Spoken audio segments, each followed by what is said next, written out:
Sometimes it feels like the whole world wants you to go to ultralight. And I don't think that's the right thing to do. I don't think we need to. I think it's a trick by big backpacking to push their agenda. So today let's talk about why I will never go ultralight.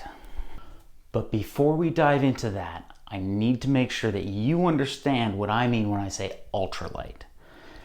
From my understanding, ultralight just means that you have a base weight of less than 10 pounds. And if you don't know what a base weight is, that's fine. It just means all the stuff that you carry with you that you're not either going to eat, drink, or burn. The consumable stuff doesn't get weighed in there, but everything else, if everything else you're bringing in your backpack is less than 10 pounds, you're considered ultralight. So why will I never be ultralight? Imagine this. You've been waiting for weeks to go on this backpacking trip. It's finally come. It's July long weekend. The forecast is 25 degrees Celsius as a high, which is beautiful. No rain in the forecast. It's gonna be a beautiful weekend. You're going to one of your favorite places with some of your favorite people. You spend 2 hours driving there. You spend 3 or 4 hours hiking in.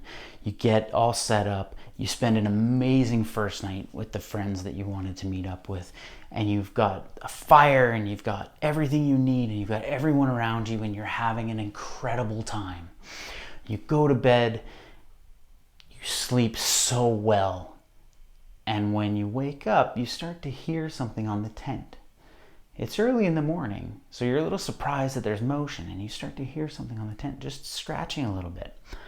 So you poke your head out of your tent and it has snowed overnight. That scratching sound was snow falling on your tent. So it snowed overnight, it's still snowing, and right now the temperature is just above freezing. I love to backpack in the Rocky Mountains, and no matter when you go, there's a good chance that it's gonna snow and it's gonna drop below freezing. Most of the time when you see people do their gear load out for ultralight, they're rocking like a 40-degree quilt.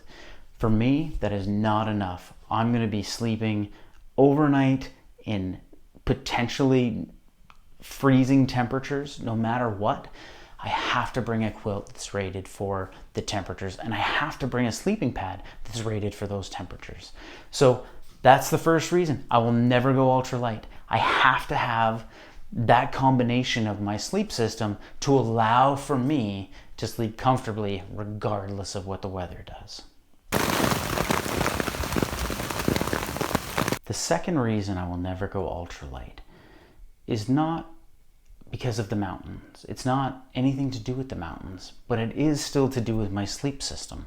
For most ultralight backpackers, that setup of their sleep system is going to consist of a tent, a top quilt, and a sleeping pad. And it's going to be a top quilt and a sleeping pad that are rated for temperatures that they're going to expect. That part we've already talked about.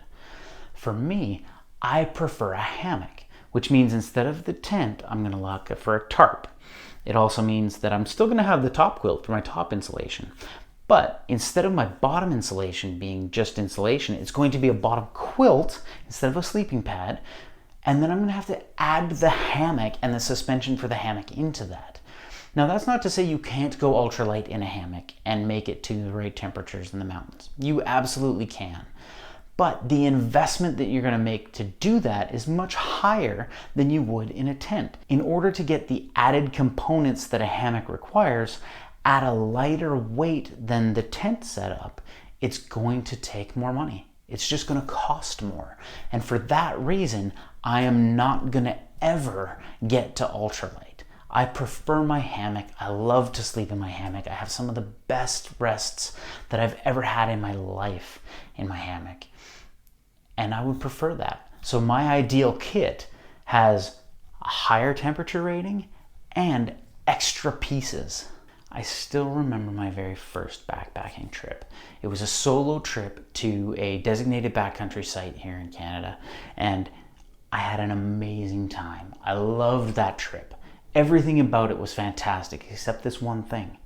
And I think it's the same thing that every backpacker has experienced and still experiences to this day. I got everything set up. I got everything ready. I had a little fire. I hung out. I had an incredible, relaxing time just by myself in the backcountry.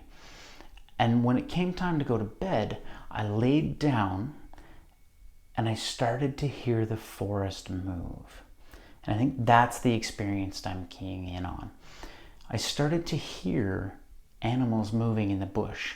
I started to hear the trees creaking in the wind. I started to hear the snow melting and freezing and melting and freezing and dripping in different places. And it sparked a fear in me that I would have done something to attract a bear to where I was wrapped up in this burrito of a hammock for that bear. I place a high priority on bear safety from my own experience. I make sure I always have my sack, or if I can't use my sack, or bear canister, and that adds weight. No matter what, that adds weight to your kit. The other thing I always carry is bear spray. It's never going to happen that I don't carry bear sprays. I'm not willing to sacrifice the weight of a bear safe food storage mechanism or a way to deter an animal from charging at me. I'm not giving those things up. So that's the third reason I think I'll never go ultralight, is I'm going to carry some heavier things that are going to add weight just because they're part of the comfort for me in my safety in the backcountry. I also like the comfort items, the luxury items. I'm not going to deny it. I like to have a chair. I like to bring a sit pad as well as my chair. I like to bring an extra fleece, right? If it's cool, I want to be able to relax outside. So I'll bring an extra fleece and things like that. We all have things that we will bring that will get in the way of us shaving weight. For me, it's those things primarily. I'd love to hear what you bring that's not kind of like run of the mill. Like, well, my stuff's pretty boring, but you probably have more interesting things that you bring for your luxury items.